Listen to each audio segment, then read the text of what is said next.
Today I'm going to show you how we fix some over-cab water damage I discovered in my Toyota motorhome after I purchased her.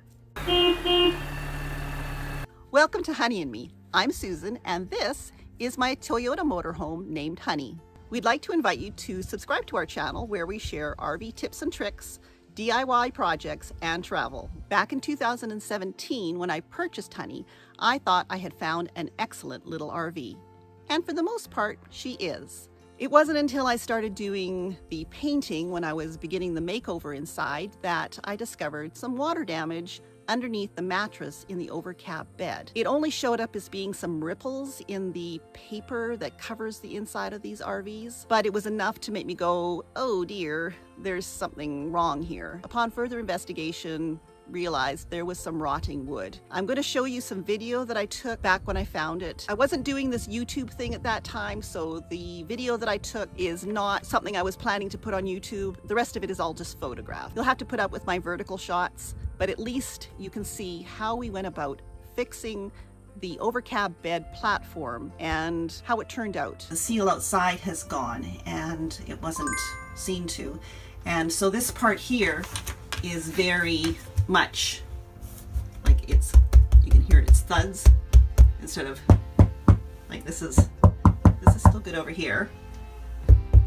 You can hear that's not. It extends from here to about here. You can see that the paper is still a little, but it still sounds solid there. And it's, yeah, I don't know, maybe just paper damage up here that the water's got in. But right here, that's where I can feel there's nothing there now. But this side seems to be pretty good until it gets up here. So it's not a big area. You can see here, if I get close, you can see these screws, they're not really holding anything. I'm wiggling them around. To begin with, we took note of the different pieces of the bed platform. The metal L brackets at either end of the base were what attached the RV walls to the platform. The metal bar that ran across the platform was 2 pieces. Its job was to join 2 ends of both the exterior and interior layers. It was screwed together and held the exterior Phylon-Luan layer, the styrofoam insulation layer, and the interior layer of thin plywood together. Once we began pulling things apart, the real water damage quickly became apparent. The wet brown stuff you see here is actually the layer of Luan, or very thin plywood, that is adhered to the layer of fiberglass Phylon. It was completely rotted to a mucky, rotten mess. I began cleaning the rotten Luan off the back of the Phylon as we wanted to reuse the Phylon in the rebuild. It was a matter of scraping and scrubbing to get the old Luan off as well as the original adhesive.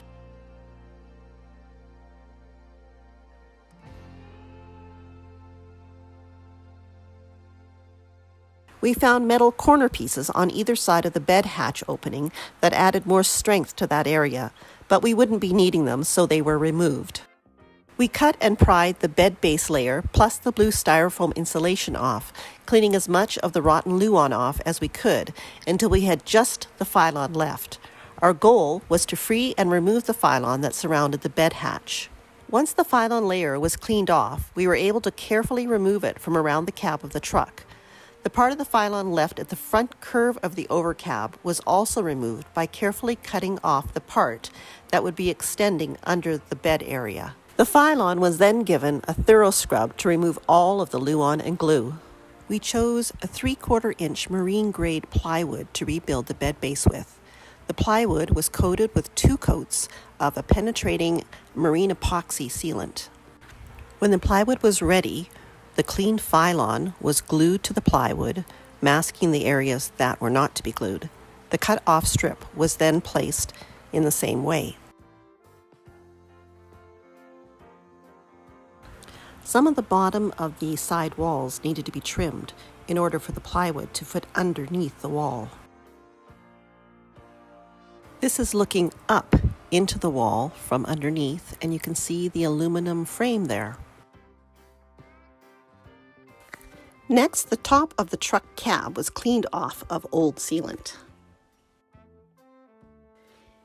In order to get the new bed platform into the overcab, we had to slide it in from the front of the truck, as it had to fit under the sidewalls.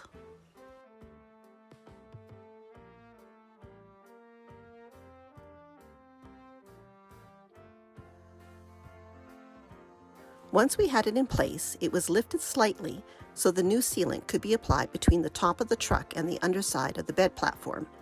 The sealant oozed nicely around the top of the cab, and then we shoved a length of narrow, closed-cell foam tubing into the join for added protection. The seams where the sidewalls sat on the new bed platform were glued, screwed, and sealed, and the metal L brackets were replaced. I had to get creative covering back up the area above the cab of the truck.